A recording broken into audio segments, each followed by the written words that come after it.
We'll get down here and we'll walk up there to that trailer. So don't forget there's a side door. Go to it.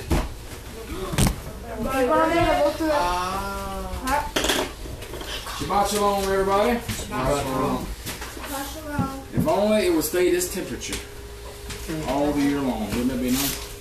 Yes. All right, who would like to, did you want to read this week, Isaac, or did you want Noah to? Doesn't matter. All right, Noah, come on. I think you have to click me over here, though.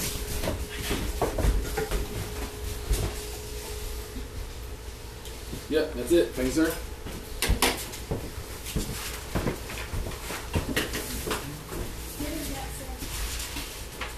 And God spake all these words, saying, I am the Lord thy God, which have brought thee out of the land of Egypt, out of the house of bondage.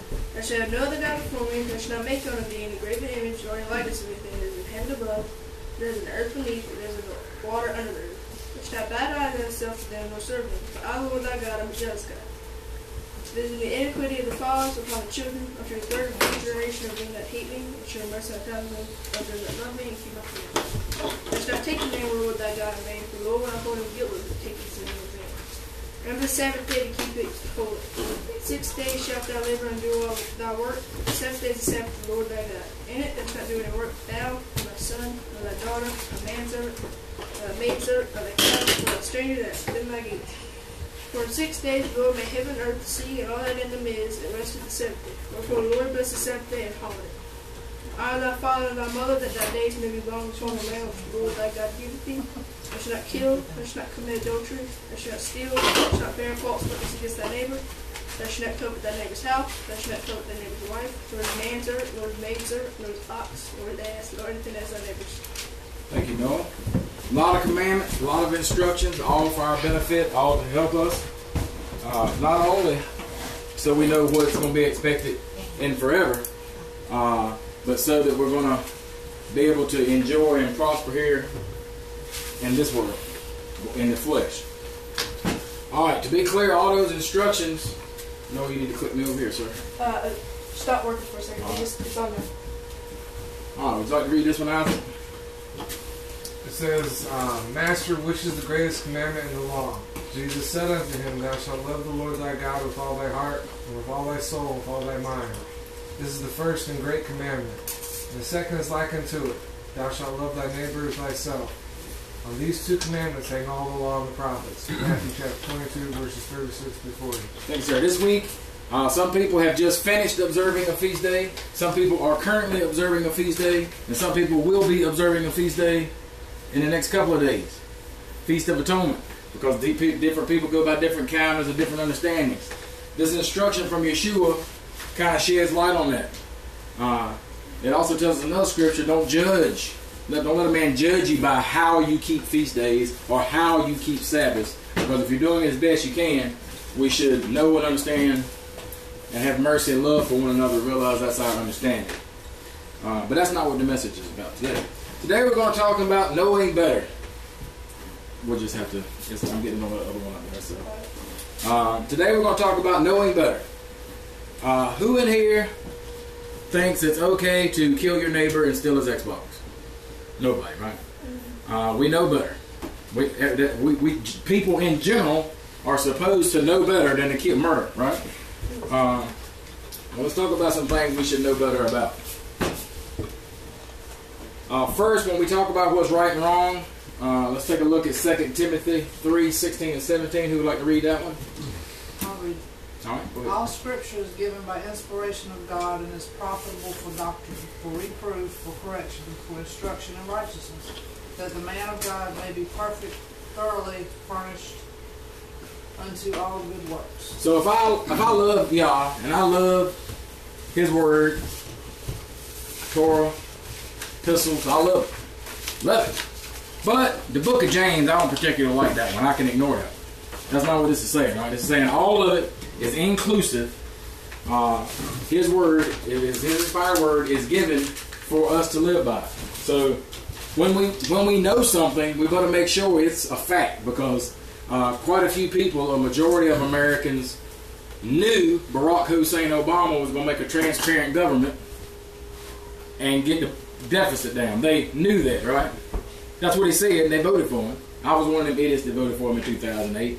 I didn't know it. I hoped it, but this is truth. If we want to know something to be so, we better find it in this book. Psalms 119 and 11. Who would like to read that one? That word I have hid in my heart, that I might not sin against it. If we want to know we're not in sin against the Father, there's only one thing only that lets us know if what we're doing is sin.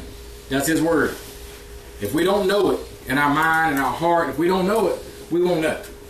A lot of people say, well, you know, what happens to the African tribe that's down in the rainforest or out in the jungle somewhere and never hears it? Well, that's not us. We hear it. We got more copies of this word available in the United States probably than there are people.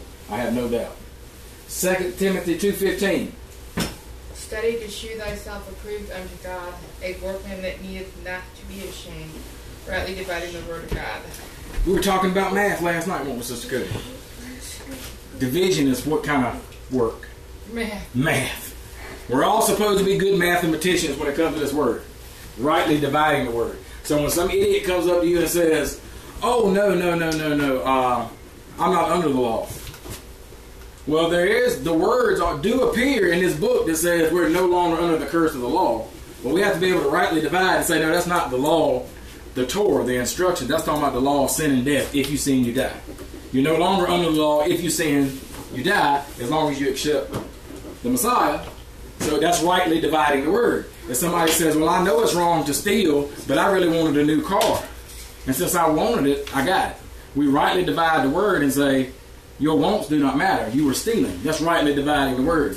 The only way we can rightly divide the word is if we know the word. If we don't know it, we've never heard it, we don't know. The world, women in particular, not to throw a stone, operate in a gray world. There's really wrong, a little bit wrong, not so wrong, I don't know, okay, good, great, definitely good. This book doesn't operate that way. We as human beings, we want to operate that way. Men are a little less, because we're pretty much hammer oriented. We either just decide real quick whether we're going to do it or not, whether it's right or wrong. We don't multitask well. We don't have a lot of empathy generally. Generally women can say, well, why are you thinking that way? You know, we men, we like to fix things with a hammer. This word is light and dark, poison and life. There is no gray areas. So we're going to find gray areas in this world, but it's not because the word is lacking. It's because our understanding is lacking, because we have not studied enough that we can rightly divide a matter. And you know, I'm not indicting you and saying you can't divide every matter rightly, because I can't either. There's some things in this world that I don't know what the answer to them are. There's some matters that they're so complicated. I prefer just to leave them alone, because I don't think I can rightly divide them. So therefore, that means the Father must not have assigned me that task currently, so I just let it be. So we have to make sure we study. Did we study so you'll not be ashamed when I ask you a question? Is that what the scripture says? No, it's saying to make sure that the Father is pleased with your study. So, if Forrest Gump was in our assembly, and we said, Forrest, are you supposed to eat pork? And he said no, that would be awesome. Because he would have limited capacity, and he would be working within his capacity to understand as best he could. If I asked Sister Cody during the book of 1 Maccabees, where were they living and under what living circumstances, she might have me a very good answer. Forrest Gump would not have me an answer. So there's not one measure, one magic question you can ask somebody. Nor does it matter if they say, oh, well, I've been living this way for 15 years. Well, that's great. The devil's been living the way he's been living since he got cast down. Yeah, that doesn't matter. What matters is, are you studying? Are you growing? 1 Peter 2:1-2. Who would like to read that one? Wherefore, laying aside all malice and all guile and hypocrisies and envies and all evil speakings, as newborn babes desire the sincere milk of the word, that you may grow thereby. If we want to grow, it doesn't matter who you are, how long you've been in the walk, how long you've been reading the Bible, how long you've been studying, that does not matter. You are growing until the breath goes out your body, because nobody is perfect. So if you want to grow, then how you do that is you lay aside all malice. Jesus is talking about towards your brothers. That means I can't hate somebody. I can't have angry feelings against them just for no particular reason. Just because I don't like them. I can't use guile.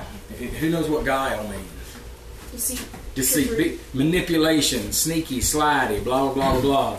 I know that Isaac's going to ask Noah to go fishing. And since I got a little problem with Isaac, I'm going to say, hey, Noah, you want to go with me over here and go ride bicycles? Just I'm using guile and manipulation. We can't do that. You got to set all that aside. All hypocrisies. That means you can't be a hypocrite. That means I can't say, I don't think people who preach the word should have a mohawk. That would be hypocrisy. We can't throw stones at somebody, which I think I've had the conversation with everybody in here. Whenever this feast days come around, because we're not polarized, we have people on all sides of the date keeping, the calendar tracking. And so I'm not a hypocrite. I don't know the day. I don't know exactly how we're supposed to do it.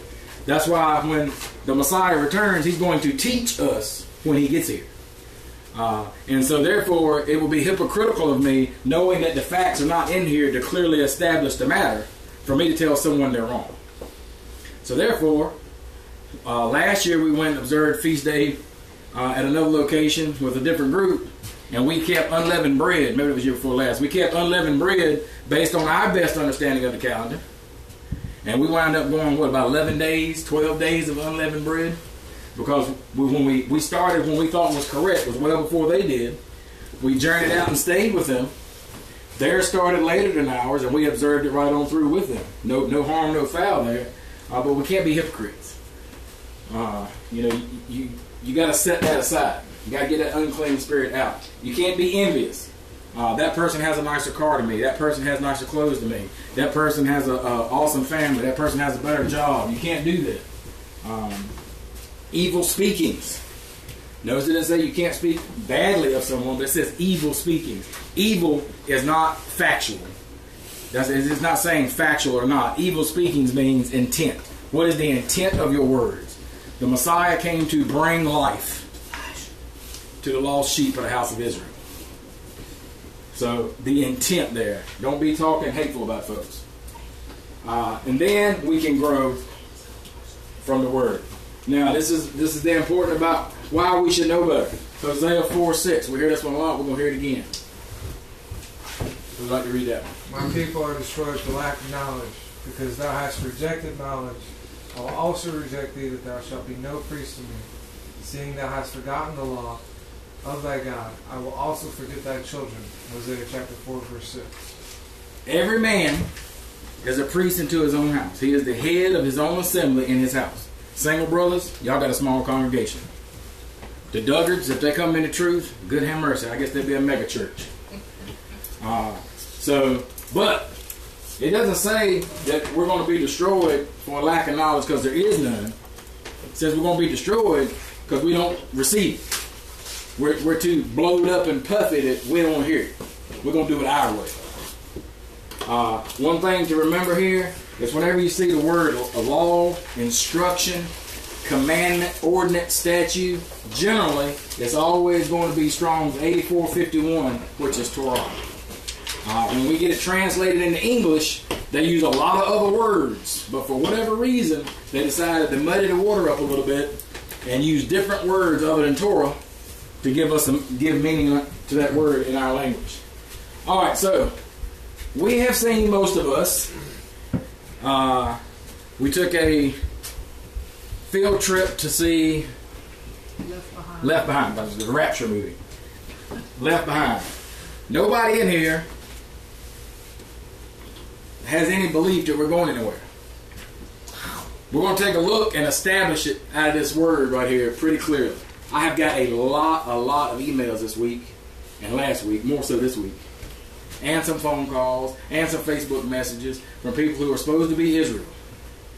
They're supposed to be studying this word, but they're still not quite sure. Well, maybe we are going to get raptured out, or it feels good, or it sounds good, or whatever. So, this is a long verse. Who wants to jump on Matthew 24, 21 through 31. I'm going to stop you at a spot or two, but go ahead. And then shall be great tribulation. Shall be the what? Tribulation. All right. Such as was not seen since the beginning of the world to this time.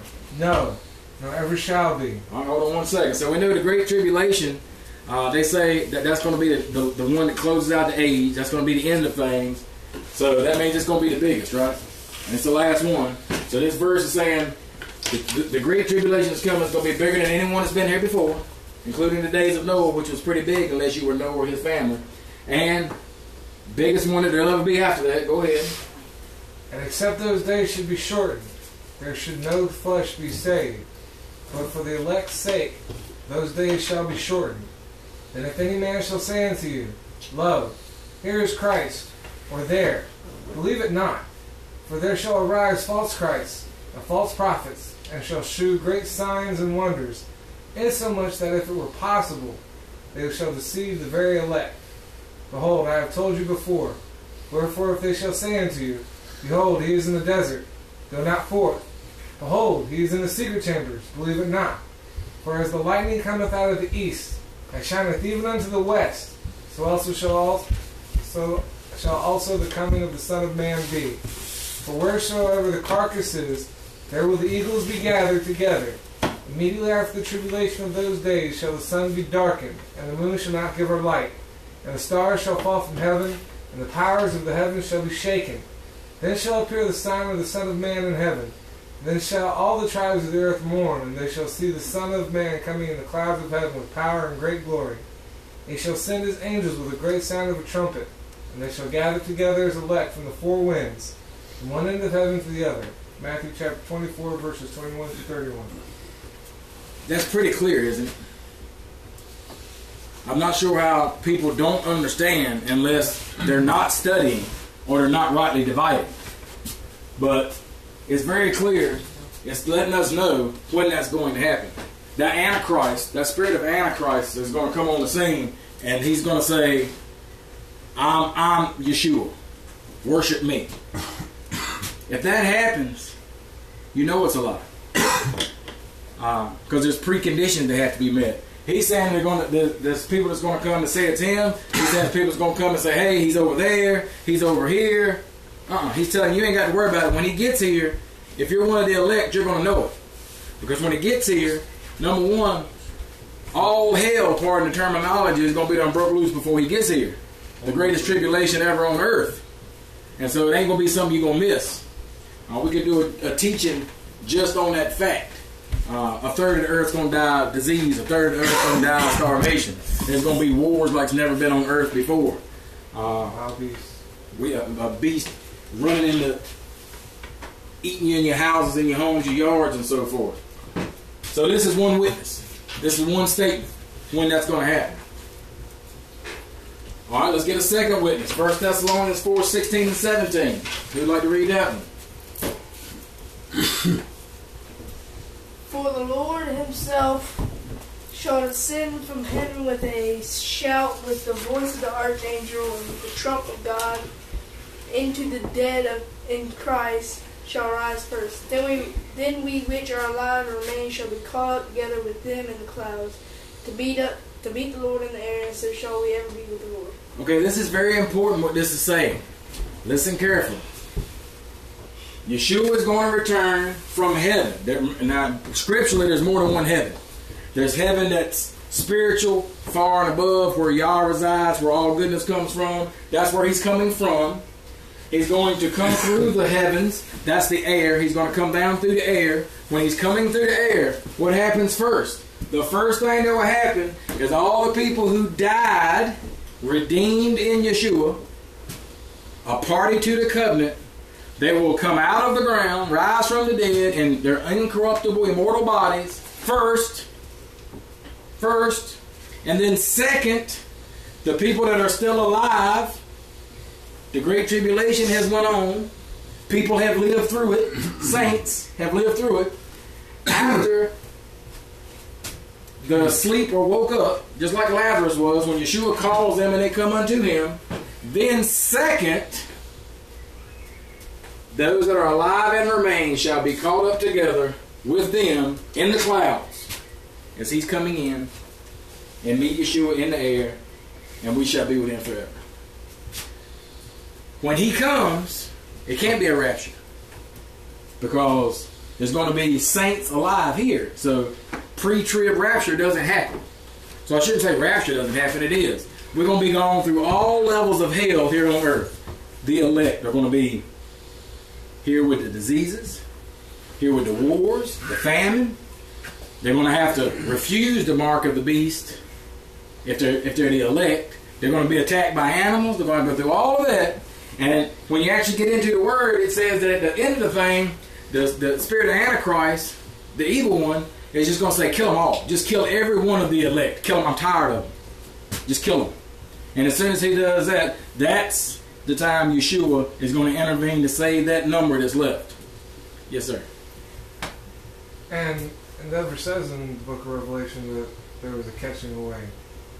Pre, mid, or post. Where are you going? Where are these people getting raptured to? Yeshua is coming to establish his reign here. So I'm not even sure where they think they're going to. They're going someplace that is without Yeshua, because Yeshua will be here. So please do not rapture me to some place that Yah and the Messiah is not at. That's called hell. That's called the lake of flame. I don't want to be there. All right, so this is our second witness. All right, a third witness, Luke 17, verses 26 through 30. And as it was in the days of Noah, so shall it be also in the days of the Son of Man. They did eat, they drank, they married wives, they were given in marriage until the day that Noah entered into the ark, and the flood came and destroyed them all. We went over the Noah account very carefully. Did it say anything in there about some years that Noah went in the ark? Yah sealed the door, and for years it didn't rain. Noah just sat in the ark like a dummy. No. When Yah shut the door, here come the rain. Milli vanilli. They blamed it on the rain. Here it came. As so it was in those days. That's one account. Now we're going to read the next verse. Likewise, also as it was in the days of Lot, they did eat, they drank, they bought, they sold, they planted, they builded. But the same day that Lot went out of Sodom, it rained fire and brimstone from heaven and destroyed them all. Now, we went over the story of Lot. When the angels told him, Lot, you need to beat feet. He didn't beat feet right away. Don't forget that. Remember, the angels told him he needed to flee, and he went to his sons-in-laws and his daughters and said, hey, y'all's about to knock the bottom out of this place. We got to go. And he remained overnight while his sons-in-law and his family bickered about what they were going to do. And then the angels came and said something akin to, hey, Lot, you got to pass, but the window is closing. So you're a righteous man, but you have to be righteous. You have to be obedient. And Yah says it's time to go. So Yah said, let's go. And we were told not to look back. His son-in-law stayed, remember. His daughters went with him. When he told them, they thought he was mocking. Yeah. So the daughters went with him. Now, in that account, does it say that Lot walked for some years and then Sodom and Gomorrah was destroyed? No, because the same day. That's right. Because what got his wife curious. Yeah, she won't look back because she heard something. Something was going on back there. It was right. It was immediate, and it says just like that. So the next verse: even thus shall it be in the day when the Son of Man is revealed. Even thus it shall be, even in the day when the Son of Man is revealed. So just like Noah didn't have no years, he sat on the ark waiting for taxiing permission to get off the runway with the ark. Lot didn't walk out and it was some great amount of time passed. No. The mercy of time that the Father has given us as a people, as a disobedient children, we've already had a lot of time.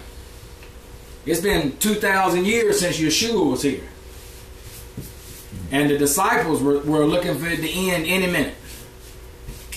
But it's only been grace upon grace, mercy upon mercy, mercy upon mercy, that he's given us more and more so time. Alright, so how do you think people got this idea of this rapture locked in their brain? How'd they get locked up with this? False teaching in movies. False teaching? Well, the teaching came before there was movies, but yes, false teachings. How were they susceptible to the false teachings? They didn't study. That's called a stumbling or a fall away. If you fall for a deception, give me just 1 minute, Stream. Get up and sit down, please. Thank you. If you fall for a deception, you stumble. Now, you always have the option to come to truth and come back out of that. We're supposed to, as brethren, let each other know, hey, I think you're in error. When we receive a lie, a false doctrine, and then we accept it as a truth, there's only one or two reasons that happens. Only two reasons. One or two. Number one is pride. Base reason. Pride is, I can't be corrected by Brother Tony because he's new at this. So he can't tell me nothing because he don't know nothing. I'm telling him, he can't tell me. That's pride. Pride is, I'm white. So white is right. So that person, that Native American can't tell me nothing. Or I'm black. Because I'm black, that means a Hispanic man can't tell me nothing. Or a Caucasian man can't tell me nothing. That's pride. That's one thing. When the spirit of pride happens, let's take a look at what pride will do for you. Proverbs 11:2. Who'd like to read that one? When pride cometh, then cometh shame, but with the lowly is wisdom. So you start getting prideful, you can expect you're going to be shamed, and bad things are going to happen. All right? Who'd like to read the next one for me, which 16 and 18 Proverbs? Pride goeth before destruction, and an haughty spirit before a fall. Okay, so if I don't want to be destroyed, one way to avoid getting destroyed is to not have what? Pride. Because I can't be destroyed if I don't have pride. Because before destruction comes A fall. Pride. No pride. So if I don't have pride, then I can avoid destruction. It's like you don't want to get arrested for having cocaine. Don't have no cocaine. That's the easy way to do it. Now there's some things you can do if you have pride and you're dealing with it. That doesn't necessarily mean you're going to be destroyed because you could be working on it and trying to get there. Just like you could have cocaine and you may not get caught. Anybody ever had drugs and not get arrested? Okay, well if you had drugs and you didn't get arrested, you had pride but you didn't get destroyed. Pride is unlawful. You did not receive the punishment for it. You got out from under it. All right, Galatians 6:3. Would you like to read that one? For if a man think himself to be something when he is nothing, he deceiveth himself. Just went over that. Because I am in North Carolina, I'm smarter than people in Virginia. Because I'm American, I'm better than an Ethiopian. Because I got blue eyes, I'm smarter than somebody with green eyes. Whatever. When you start thinking, because I've been in this walk for X years, I'm better than you because you've only been in it X years minus 2 days. The other reason that you can stumble is a lack of self-value, a warped sense of self-value. 1 Corinthians 6:20, for you were bought with a price. Therefore glorify God in your body and in your spirit, which are God. We were all bought for a price, the same price. We are all of equal value in the eyes of Yah if we are saved. Every one of us. Sister Cody isn't worth more than me in his eyes. I'm not worth more than her. Universally. Now, if you like a little bit of uplifting, guess what? You are worth more than someone who's not saved. Because they haven't been bought with a price. They've refused the dowry of the Messiah. They're like, no, they've rejected him. And so they're just out there. Everybody else is equal. Doesn't matter who they are. Doesn't matter if they have teeth zeets that are so long that they drag behind and people have to carry them. Or if it's a homeless guy. If he's sealed with the covenant, you're of equal value. He's your brother. He that believeth and is baptized shall be saved, but he that believeth not shall be damned. That's Mark 16:16. That's what I just said. Everybody who is believeth, remember, believeth is more than just a feeling. It's not just a thought of, okay, I believe him, he's real. Because guess what? The devil knows that the Messiah is real. He knows that the Father is real. Believeth is we're doing it.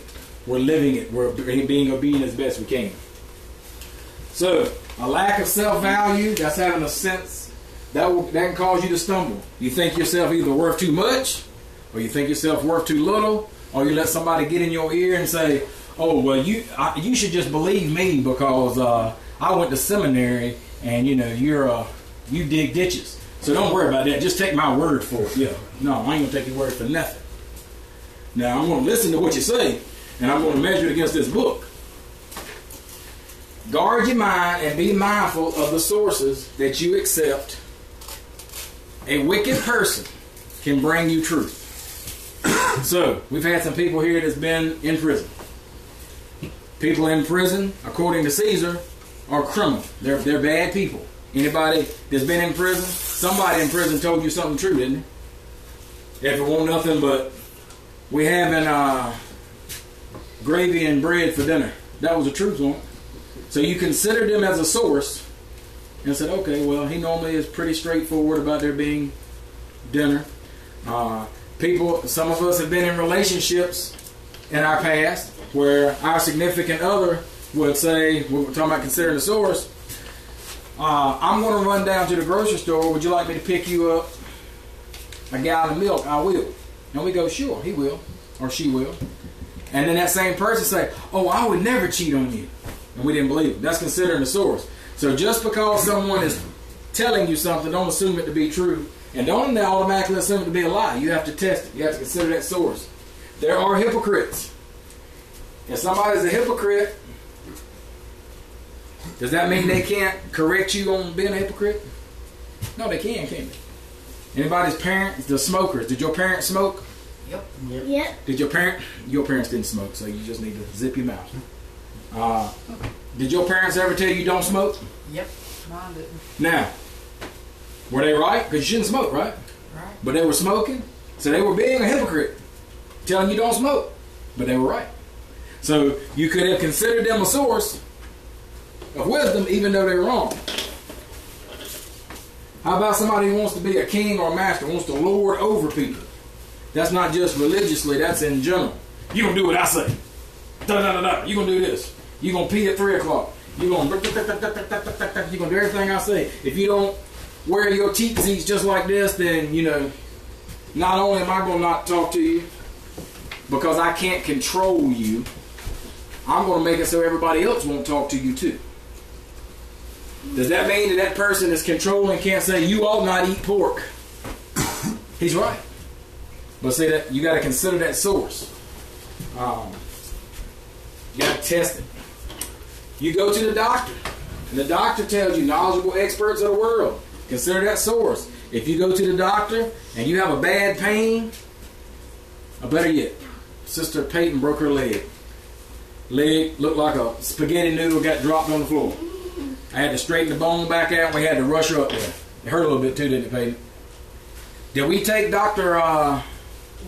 Wheelis' advice about the pen, Wheelis pen? We did. Now, why? Because he's knowledgeable in that area, right? He's credible. But what if he just said, we need to do this and this and this in her leg, and the first thing in the morning, y'all need to get up right over to the Catholic Church and take Mass and say 8 Virgin Marys. You think I'd have took that advice? Absolutely not. So we have to discern the source. We have to be able to rightly divide information that's given to us. Okay, that doctor that fixed Peyton's leg he teaches at Duke. He invented a procedure called the Wheelis pen, the needle, whatever it is. He invented the procedure that fixed her leg. So when he came to me and said, this is what I want to do, had already done my research, shocked him. He started telling me what he was going to do. I already knew what he was going to do. I was like, I'm aware of that. I knew. He said, well, he didn't call it his own. He just thought it was his own. So he's talking about the Wheelis pen, I think it's called. And he looked at me like I was crazy. I was like, oh, I did a little bit of research. Because that's my daughter. That's her leg. She ain't got the 2 of them. We don't have any extras. So he was credible. Had he came and gave me advice in another area, go down into the Catholic Church, I wouldn't have received that. He'd just slung that out in the yard. It wouldn't have stuck. So I would have had to rightly divide what I was hearing. False doctrines. Wow. Rapture. If numbers make right, then I guess we should all be Catholic. Or Muslim. And then if not Catholic, then we will be Muslim. Catholics are wrong. That's a false doctrine. They ain't Christian. And then, well, they got 38,000 flavors of them, so it would be hard to narrow them down. But just because a bunch of folks get together and agree, that doesn't make it right. Because there was this man named Adolf Hitler. They got a bunch of people to get together with him, and they all came into agreement that the best thing to do was to murder all the retarded people, all the sick and old, anybody with Jewish heritage, anybody that just disagreed with him. So he fell in two categories. He wanted to be the king. He had a bunch of people agreeing with him. He was a hypocrite because he was part Jew. So numbers don't really matter much. Brethren in error. If someone in error, they can give you correction too. They can still be a source, but you better measure them. So if somebody comes to you and they're a brother in error, you know they're living in error. Let's say they've set their wife aside and took another wife because their wife was not young enough. Well, you know what? We're 40 years old. She done had me a couple babies. She ain't as pretty as she used to be. My understanding is I can't have one wife, so I'm putting her aside and getting me a newer mom. Now, he's in error, just so you know. He's in error, and you should correct him. But then if he comes to you and says, hey, as a brother, I need to let you know that this gambling problem you got, where you go out and you gamble 2 or 3 nights a week, and you're spending your whole paycheck on gambling, that's sin. Don't discredit that brother because he's in error in another way from correcting you. Because the Father, you can use anybody. He can use Pharaoh. He's going to bring it to you wherever you're at. Just make sure you consider who's giving you the mistake, the instructions, whether you point out a mistake in you. Otherworldly sources. I've been wrestling with this one some online recently. But it really doesn't matter whether it's the Quran, the Catholics, whatever the source is. It really boils down to you have to test it by this. I'm in a Facebook group now that a lot of conversation tends to go on about the Talmud. I'm not anti-Talmud. No more than I'm anti-Moby Dick or anti-World Book Encyclopedia or anti-Time Magazine. To my opinion, the Talmud is a book of opinions. So pretty much what it is like having a meeting with people that's been thousands of years old. They've told you what their thoughts and decisions are. Could you sit down, please? Thank you. So any source, regardless of what it is, there's only one thing to test it by. What you got to get in trouble, what's going to get you in a world of damnation and suffering is if you take a source other than that Torah and you try to hold it on an equal footing with Torah. Whether that be a hypocrite, whether that be somebody who just wants to lord over you and says, oh, I know what the book says, but I have better understanding. I know more about it other than that book. Me and the book are the authority. No, the book is the authority. Me and God have an understanding. Yeah. Because his understanding is you're going to bust hell wide open. A worldly expert, a scientist who says, no, the earth is 5 billion years old and we came from monkeys. Now, he don't have to show me no evidence because the book already tells me. Now, as a natural man, I can tell you there is no evidence because never in the history of mankind's understanding and knowledge have they found one fossil or one example of something going from a fish to a mammal. Something going from a mammal to a reptile. So yes, we do evolve. We do. And actually what we're doing is devolving. Because as we move forward in age and we become more twisted and warped by sin, it ain't real hard to see evolution at work. Because 200 years ago, none of us men would have made it. Because we didn't work hard enough. We need too much sleep. We like air conditioning. We want coffee. We want cigarettes. We want to sit down. Them 1850 men that went out west, guess what they had to do? They had to work. From about 5 o'clock in the morning to about 6 o'clock at night. Then they might get 2 bites to eat. And then they went to bed with no air conditioning and they slept like they meant it. Except in the winter when they had to wake up every few hours and feed a wood stove. So they didn't freeze to death. I ain't gonna lie to you, I wouldn't have made it. Because we have evolved to now we don't operate that way. Or march hundreds of miles with 600 pounds of armor. Oh yeah, or let's say we went on back to the time of the Hebrews taking the Canaanite land. Oh, we're going to get up this morning, me and you, Tony, us brothers, we're going to get up, and me and you are going to pick up about 80 pounds worth of stuff. We're going to take 1 quart of water, and we're going to walk down there to Charlotte. And when we get to Charlotte, we're going to fight for about 4 hours, and then we're going to get some rest. I ain't going to lie to you and tell you I'm going to do it. I ain't going to make it to Raleigh. I ain't going to make it do that way. Y'all might get me to Wake Forest. Then you better have the Canaanites imported to Wake Forest. So we have to test it by this word. Every source. Torah is truth. The truth is Torah. John 1:1. In the beginning was the Word, and the Word was with God, and the Word was God. John 1:14. And the Word was made flesh, and dwelt among us, and we beheld His glory, and the glory as of only the begotten of the Father, full of grace and truth. That's Yeshua. To the law. Remember, what is that word? When we say that in English, what word today? Torah. Transliterate. Torah. Strong's 84:51. And to the testimony, if they speak not according to this word, that word being the law from the English, which means Torah, it is because there is no light in them, i.e., they're of the Hasatan. The Luciferians. On purpose or by accident. 1 Corinthians 7:19. Circumcision is nothing, and uncircumcision is nothing, but the keeping of the commandments of Yah. Keeping of the commandments of God is what counts. Isn't that one of the commandments? The circumcision of the Spirit is what is required now. Okay. I'm not advocating that if you felt led to get circumcised, you shouldn't. But if your heart is not circumcised, it doesn't matter how much of your little willy wanker you cut off, you might as well keep it. A simple but important fact we all need to remember. That's hilarious. What is that, Sister Cody? Oh, it is my biggest nightmare. Stop. That's a spider. Where does a spider live? It belongs in hell. But what does it live in? What does it live in or on? Web. A spider web. Spiders live in spider webs, right? Right. All right. What is this? A person. And where do people live? In a house. Usually. In a house. Usually. People belong in dwellings, houses. Spiders belong in webs. Can that spider crawl in his house? Yes. Unfortunately. Can that spider live in his house? Yes. Unfortunately. Can this man crawl in this spider web No. and go to sleep? Yeah. A spider can easily make his way into a man's house and live or sleep. A man, however, cannot get in the spider's house and live and sleep. It's impossible. It can't happen. What in the world, Pastor Mike, has a spider and a man got to do with truth? Well, here you go. Lies can support a truth. A lie can testify for a truth. A lie can seem to be a friend of the truth. We had a guy that stayed here for a while. He was a liar.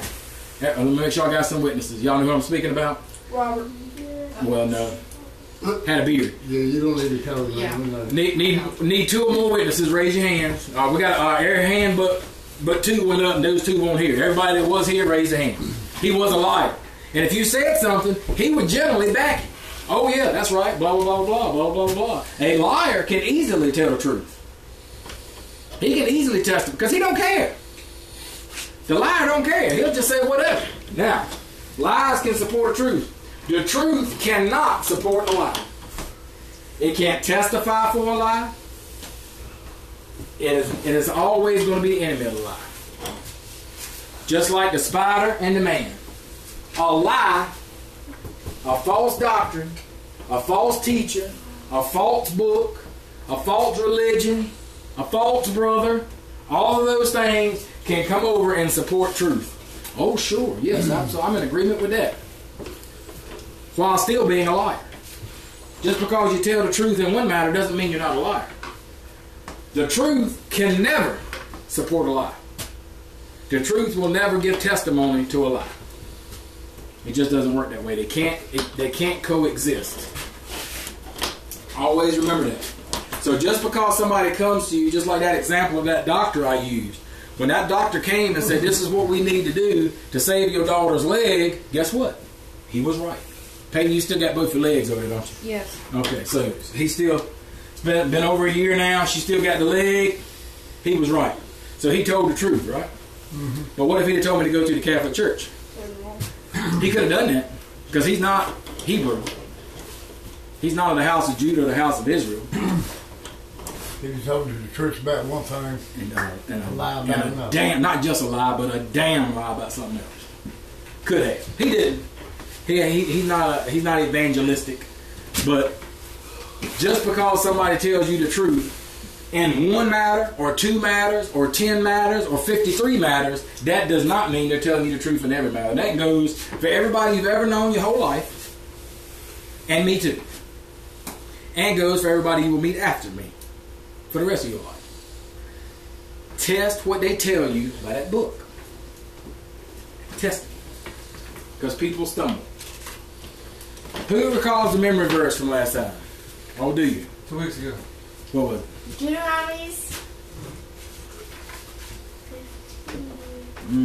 That recollection is sputtered, ain't it? 12. What was it about? Remembering a verse number ain't too good for me. I want you to remember what it was about. It was Deuteronomy 15 and 12, and it talked about slavery. That's what you want to call it, actual indentured servitude. And remember we discussed that a Hebrew actually doesn't own slaves, because if there's a conversion, if that slave is pagan, he's wicked, and he comes as an indentured servant. I don't even like the word slave. That's what we get translated to. But it's an indentured servant because slavery is forever. An indentured servant is temporary. You have a debt you have to pay, and so you're working off that debt. If that person has a conversion, then he's to be set free because he's your brother, and you can't own your brother. All right, so this week, But you can keep them. but you can keep. Only question that was not answered. Did you know that was the only question when Yah was interacting with man? Before we had kept getting more and more and more and sinful, Yah used to converse with men. He would say, "Hey, this man is my friend." Man, can you imagine being able to say that? I'm getting ready to go up here and I'm going to be facing these 8 or 10 guys, this army and me and my army, and I don't know how good I'm going to do. And y'all's like, "That's all right. I'm your friend. I'm going with you." Well, hot dog, I'm ready to go then. The army can stay home. Well, when he talked to Cain, the only question y'all didn't answer in that book that was asked of him when he was conversing with man was Cain asked him, "Am I my brother's keeper?" Mm-hmm. And guess what y'all said? He didn't answer. You didn't need to answer. He didn't need to answer. Because he tells us over there, foolish and unlearned questions avoid. So, I'm not sure whether Yah was avoiding it because it was a foolish and unlearned question, or whether Abel's innocent blood was crying out for vengeance, and the father was Trying to say it as nicely as he could. said, "If I answer that, I'm going to slap the snot out of his I head." will smite him. Which one, I don't know. But that's the only question that was not answered. So answer it for yourself, because it answers it very clearly all throughout the rest of the book, how we're supposed to treat our brother. This week's memory verse is Luke 3:11. Who would like to read that one? And he answers and saith unto them, He that hath 2 coats, let him go and part to him that hath none. And he that hath meat, let him do likewise. All right. Everybody who's watching on the stream, I'm going to go over to who else. I want somebody else to read it for me, too. Read it louder. In case they didn't understand Tony's Wake County accent, we're going to try a Warren County accent, or who wants to do it? How about a Denver, Colorado? All right, Denver, Colorado accent. Go ahead. He answereth and saith unto them, He that hath 2 coats, let him impart to him that hath none. And he that hath meat, let him do likewise. Luke chapter 3, verse 11. Sister Cody, would you give us Northern a accent. Michigan version of this? Well, I'm kind of ghetto redneck now, but sure, I'll try. All right. Well, it'll stick to somebody. He answereth and saith unto them, He that hath 2 coats, let him impart to him that hath none. And he that hath meat, let him do likewise. Noah, can you give me a Warren County flavor, please? He answereth and saith unto them, He that hath 2 coats, let him impart to him that hath none. And he that hath meat, let him do likewise. Which county are you from? Wake County. Wake County. All right, come on, Wake County. He answereth and saith unto them, He that hath 2 coats, let him impart to him that hath none. And he that hath meat, let him do likewise. All right, now we're going to go with the hearing impaired. He saith unto them, He that hath 2 coats, let him impart to him that hath none. And he that hath meat, let him do also likewise. That means if you have something and you see a brother lacking and you have too, you best share. Because if you don't, you're going to burn in hell for a ratty jacket hanging in your closet that you do not wear. That would be a damn shame to have 42 pair of shoes in your closet that you're going to hell for 41 of them because you couldn't wear but one, and you met people that needed shoes and you didn't give it to them. That's on you. If you wind up there, it ain't my fault. All right, I think we went over here. We need to get some foreign people in here that can speak like foreign languages. I heard a debate recently where they said speaking in English is like speaking in tongues, so we covered a whole bunch of dialects here. You can do a British accent. If they ain't got ears to hear, it won't matter. Anything that anybody like to lift in prayer? Ooh. My parents are struggling financially. All right. Martha and her son. Martha and her son.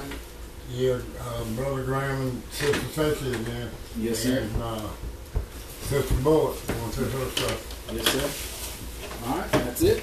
And all the homeless and hungry people that don't know where they're going to sleep or where they're going to get a meal tonight. All right. And all the brothers and non-brothers who are in prison. All right. And if you break the law, you'll get killed. Well, we'll hope if they break the law that they'll repent instead of getting killed. How about that? Kill them with kindness. All right. All right, let's close in prayer.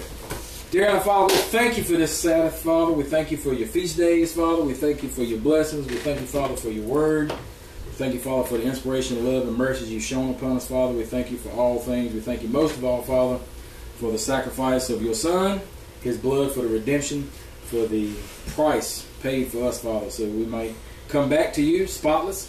We ask, Father, you encourage us, strengthen us, educate us, Father, in your way, empower us in boldness. We ask, Father, we lift the needs that you've heard here, lifted up at the end of this service, Father. We bring those to you for you to handle. We ask, Father, that you take care of not only those that we voiced, Father, but those that are in our hearts and in our minds, and any that we may have overlooked. We know, Father, you are capable of all things, and all things in the universe are yours, including us. We ask that you put all those things, including us, to work for you and your kingdom. In Yeshua's name, we pray and we praise you, Father. Amen. Shalom. This is a lot. Let's see. It's got no. I don't. Okay. Let's see. I thought,